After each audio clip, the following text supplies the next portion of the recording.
Assalamu alaikum. My name is Bint-e-Atif. Welcome to Smart Commerce classes. Today we'll complete paper 7707 of 2022, October-November, variant 23. The following information is taken from the statement of financial position of C Limited at 1st October 2021. Requirement: we have to prepare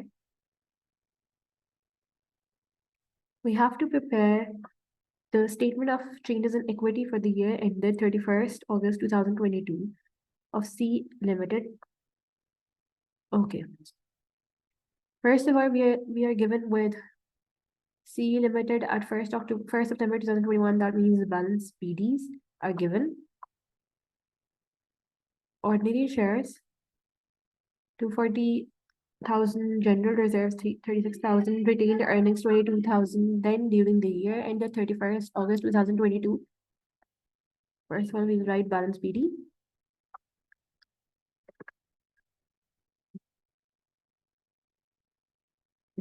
Balance PD of share capital, we had 240,000. General reserves were 36,000. Retained earnings were 22,000. Total 240 plus 36 plus 22,000 equals to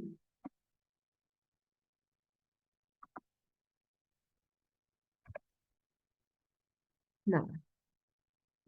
Moving towards the adjustments. During the year ended 31st August 2022, the final dividend payment of 12,000 was made for the year ended 31st August 2021. That means previous year final dividend will be paid this year, and this year final dividend will be paid next year. That means in this year there will be a proposed dividend which won't be that it is written at 31st August 2022 the company proposed final dividend. That means we have only proposed.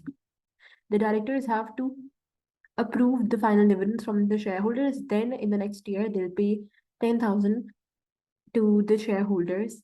That will be included in next year's changes in equity. So final dividend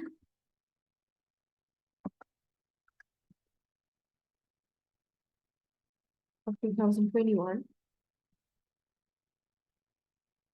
will be deducted from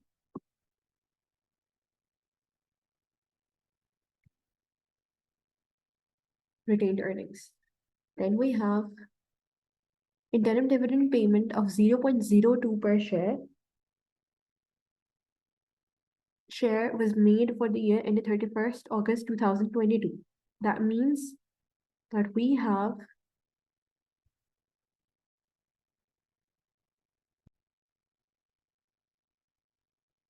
0.02 dividend payment per share. That means that 0.02 will be multiplied with the total number of shares as written. Ordinary share capital of $0.5 equals to $240,000 share. That means $240,000 divided by 0.5.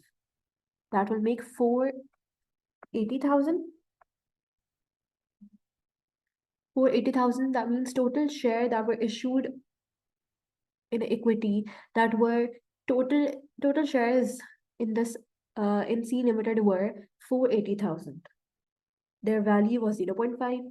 That means the total value of C Limited share were 240,000. So we'll apply 0.02 per share, $0.02 on 480,000. So that will be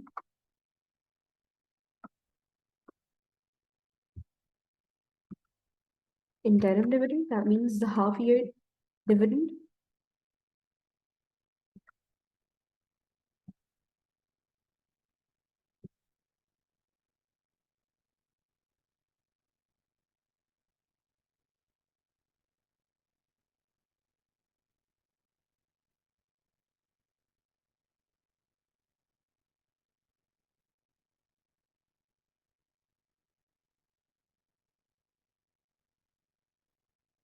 Interim dividend is calculated 240,000. That was the value of shares divided by 0.5. That was that 240,000 divided by 0.5 equals to total share that were issued. multiply by 0.002. That was the amount at which dividends were received. That are 9,600. Now we have transfer of 11,000.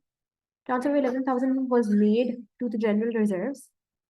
That means we'll transfer 11,000 from retained earnings to general reserves. We'll deduct 11,000.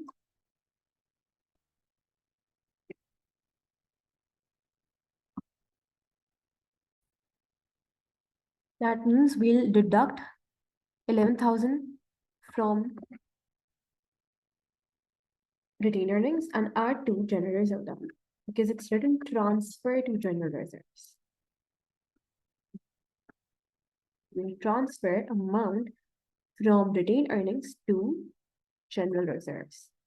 Then moving ahead with profit for the year.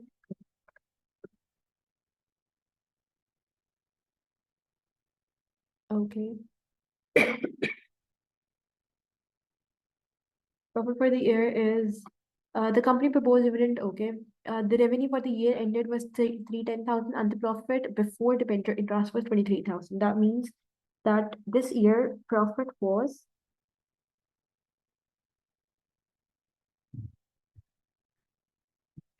debenture interest. Okay.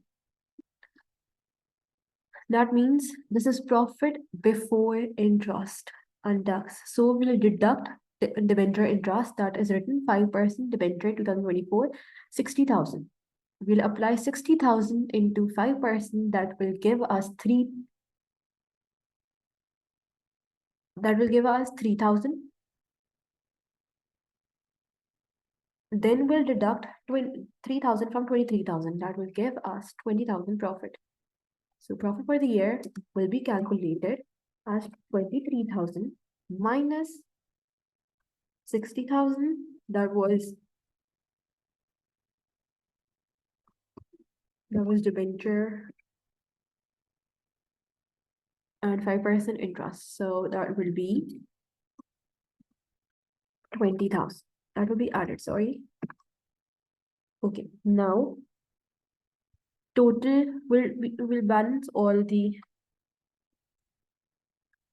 columns.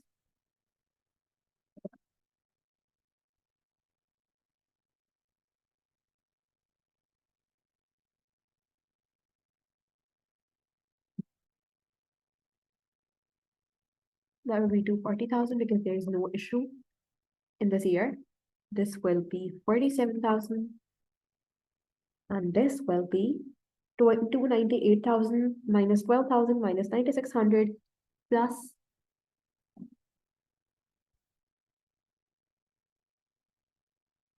sorry, that is 12,000.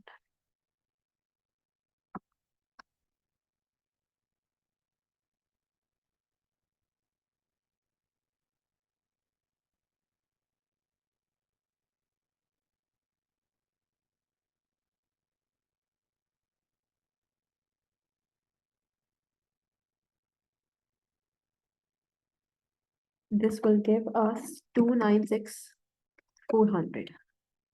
Now, moving towards B part, calculate the two decimal places, the return on capital employed. Return on capital employed is calculated operating profit, that is before interest and tax, divided by capital divided by capital employees. Capital employed is calculated capital plus non-current liability. That means the other way to calculate capital employed is net assets. That means non-current assets plus current assets minus current liability equals to capital employed. So in this question, only equity and liability is given. So we'll only use equity and capital to calculate the capital employed. That means we'll add equity and capital to formulate the capital employed. Okay, capital employed, return on capital employed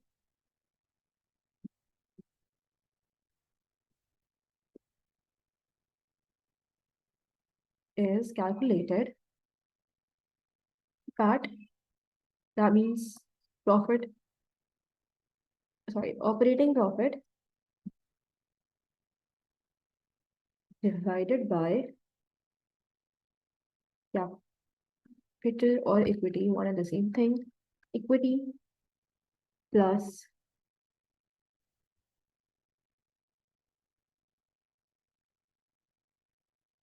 non-current liability. That means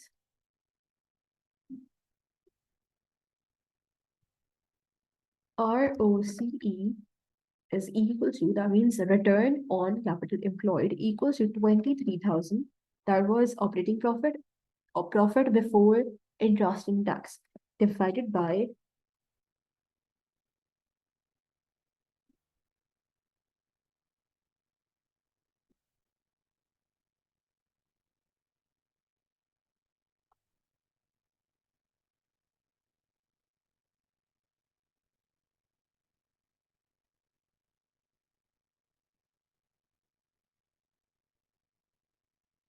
total equity will be 240,000 plus 47,000 plus 94,100. That will make 29,6400 plus 60,000. That was debenture, the non-current liability.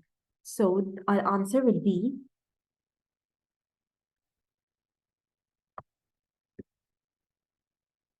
multiply by 100 because return on capital employed is the percentage that is calculated on that is calculated on that will give us 6.45. Calculated to two decimal places the profit margin for the year. Profit margin will be profit after tax or interest divided by sales into 100. So profit margin will be calculated as profit after tax and interest. That means profit for the year divided by sales revenue multiplied by 100. So profit margin will be 20,000.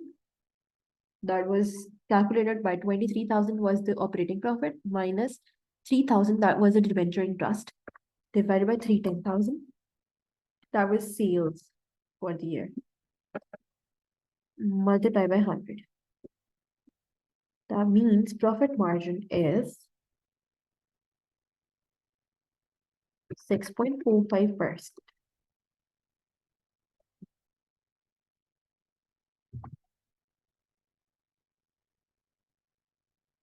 Okay. Suggest two ways in which the profit margin could be improved. So first, by increasing the gross profit or gross profit margin, our profit margin will be increased. Then by reducing the expenses, because gross profit minus expenses will be the profit. So if expenses are more, so the profit will be less. If sales are more, so the profit will be more. By increasing other income, by reducing expenses, by increasing gross profit, this can be the reason. Okay, so just two ways. Okay, this is it. CL Limited plans to buy additional premises. Two options are being considered to raise the finance required. Option 1, issue 6% debenture to raise 65,000. Option 2, issue additional ordinary shares to raise 65,000. Okay, now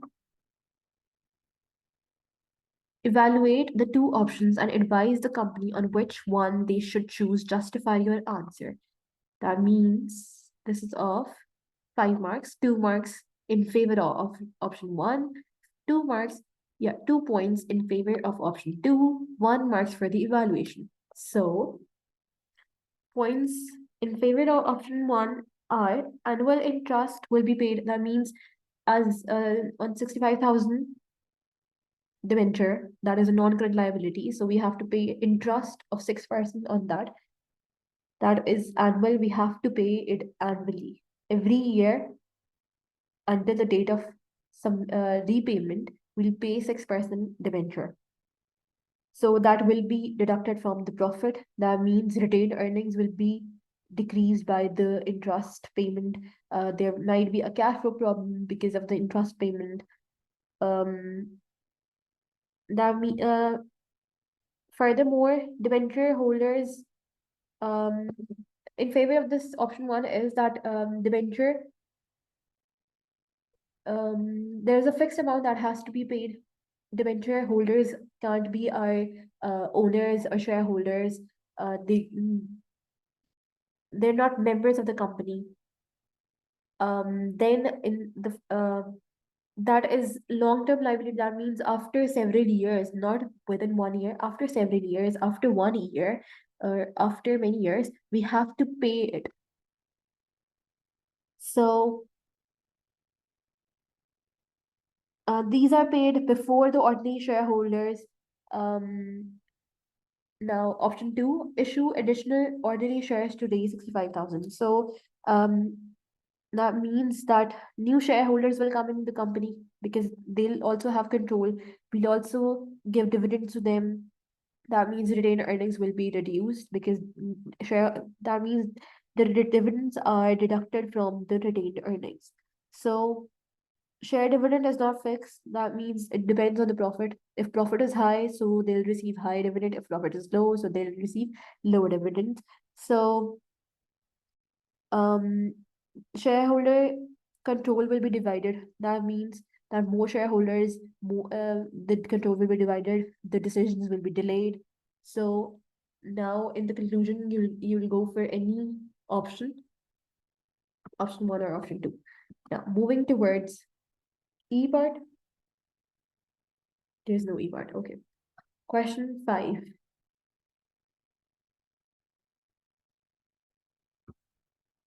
Question 5. LT started a business on 1st September 2020. All sales were on credit and payment is required for customers within 25 days. On 5th May 2021, LW, a trade receivable, was declared bankrupt and debt of 600 was written off as irrecoverable debt. That means we have to prepare a journal entry to write off the amount owed by LW and narrative is okay. That means LW is a trade receivable that was declared bankrupt. That means we won't be receiving any 600 rupees. So bank, that means irrecoverable debt or bad debts, one and the same thing. Debts of 9,600 will be debit. Sorry, 600. Then we have LW, our trade receivable.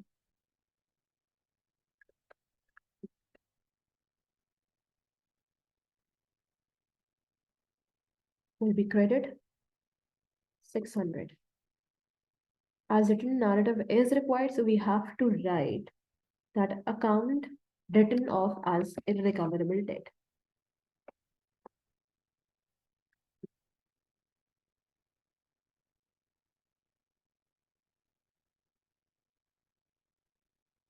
Narrative means we have to explain what journal entry we have made. So it was on 5 May. Now moving towards B part. B part is in addition to the irrecoverable debt of LW, other irrecoverable debts of 4,100 were written off during the year ended 31st August 2021. Trade receivables at 31st August 2021 were 91,500 and NT decided to declare a provision for doubtful debts at of 5% of trade receivables. Now, an income statement, irrecoverable debt entry is also written and provision for doubtful debt entry is also written. So, bad debts or irrecoverable debts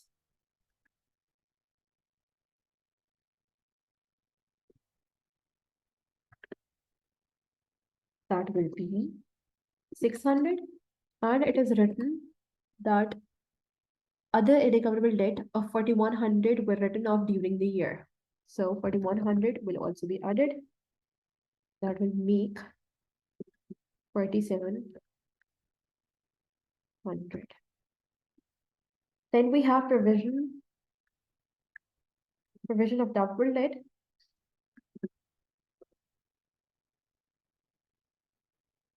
That means provision for doubtful debt entry will be 91,500 as written, that trade receivable at 31st August 2021 were 91,500, and NT decided to create a provision for doubtful debt of 5% of trade receivable. That means 91,500 multiply by 5%. That will give us 4,575. This will be included.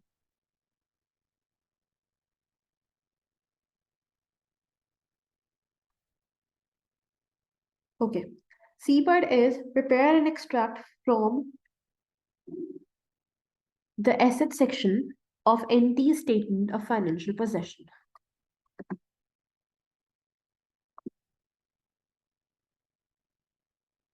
These bad debts and provision for doubtful will be deducted from income statement, will be added in expenses and deducted from the profit for the year. Prepare and extract from the asset section of NT's statement of financial possession. Okay. We are given with trade receivables. So trade receivable come under current assets. Trade receivables.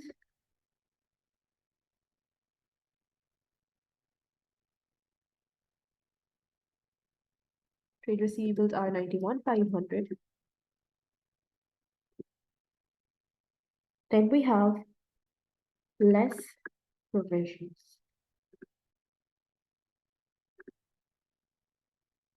That are 91,500 previously calculated in B part. They're same 4,575. That is deducted. That means brackets. Okay. So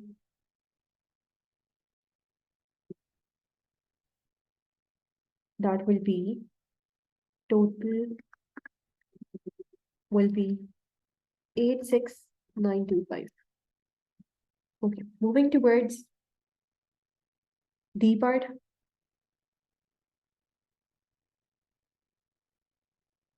Prepare the following ledger account for the year ended 31st August 2022. Break down the balances on 1st September 2022 where appropriate. During the financial year ended 31st August 2022, PV, a trade receivable who owed 7,000 had been declared bankrupt. That means irrecoverable debt. On 17 July 2022, NT received payment of 2,500 by check and final settlement of the debt. The remainder of the debt was written. Okay, that means that he was declared bankrupt. From 7,000, he paid 2,500 and the remaining amount was written as irrecoverable debt. So we are making PB account and irrecoverable debt account. So balance, because that is trade receivables account. So balance PT on debit side, that will be 7,000. Then we have bank, which paid. Amount that was paid was 2,500. And amount that was remaining were irrecoverable debts. That means irrecoverable debt will be 7,000 minus 2,500. That will make 4,500. So the total amount would be 7,000. No balance CD, no balance BD. Okay. Irrecoverable debt. PB account was written 4,500. So PB account 4,500. Then trade receivable, if any, okay, it's written. Other irrecoverable debts of 8,400 were written off at 31st August 2022, the remaining trade receivable at 31st August 2022 were 110,000, and entity decided to maintain a provision for doubtful debt at 5% trade receivables. So, trade receivable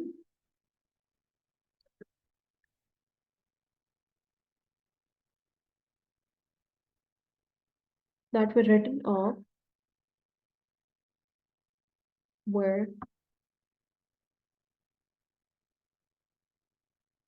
8,400,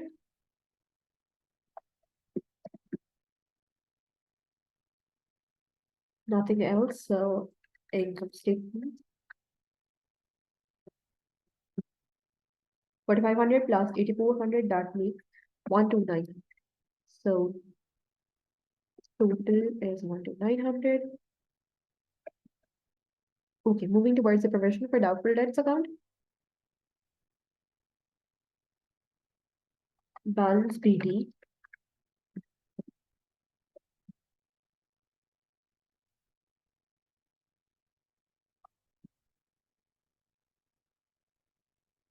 because provisions reduces the trade receivables account, so it will come. Its balance will be on credit side. 4575. Then we have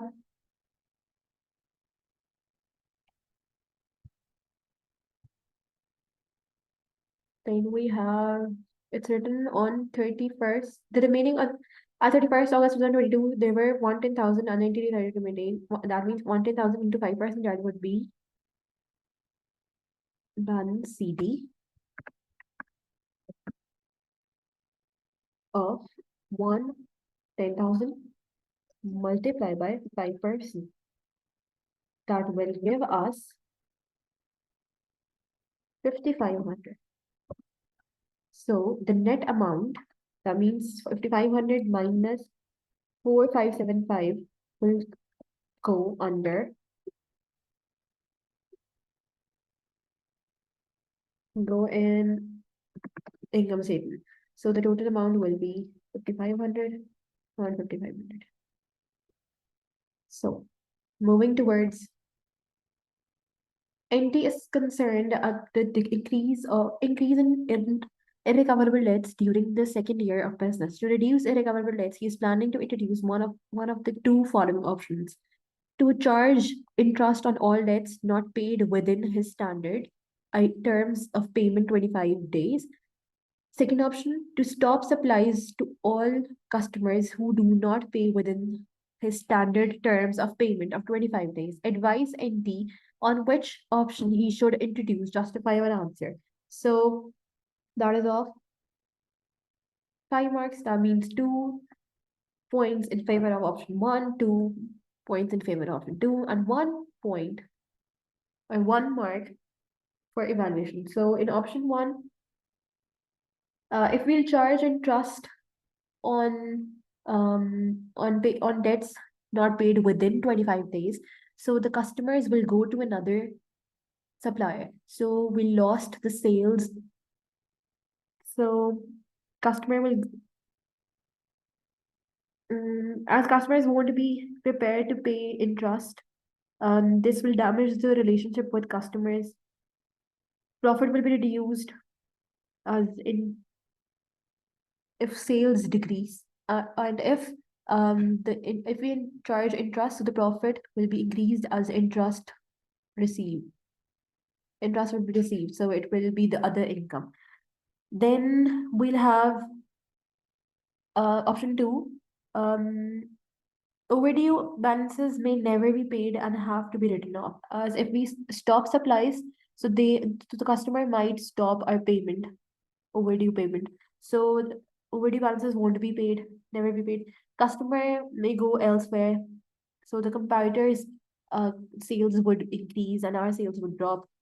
This will damage the relationship with customers. So 1 mark for the evaluation, you may go with option one or option two. That is your choice, and you will gain 1 marks by choosing any option. Allah Hafiz.